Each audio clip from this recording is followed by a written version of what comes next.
ஆமா, லட்சுமி எங்க கொண்டு போற? லட்சுமி பால் கறக்க மாட்டேங்குதுப்பா. ஏன் கறக்க மாட்டேங்குது?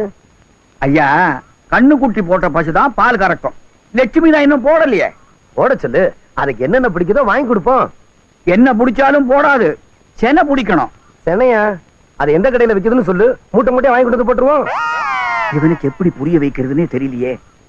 தம்பி அறிவு, நாம அமாவாசை இருக்கிறானே, பெரிய காளமாட வச்சுக்கிட்டு அவங்கிட்ட இந்த பசுவை கொண்டு போனா செனையும் பிடிக்கும், கண்ணு குட்டியும் போடும்.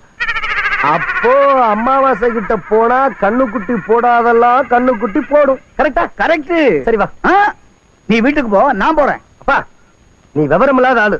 அம்மாவை சொன்ன ஏமாத்திடுவான். நானும் வரேன். வா. இவனும் கூட வரேங்கிறான். என்ன நடக்க போகுதோ?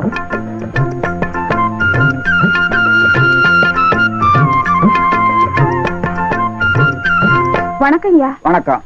அப்பா அப்பா. அஞ்சல, இவனுக்கு ஒரு வணக்கம் போட்டுருமா? வணக்கம் சின்னையா. அஞ்சல, அரச மரத்தை சுத்திட்டு இருக்கிறியே, ஏன்? வேற என்ன பண்றது? 6 வருஷமா புருஷனை சுத்திட்டு இருந்தேன், பிரயோஜனமும் இல்ல, பிள்ளையும் இல்ல, அதான் அரச மரத்தை சுத்திட்டு இருக்கேன். அஞ்சல, நீ அரச மரத்தை சுத்த சுத்த குடிதான் விழுவும், குழந்தை பிறக்காது.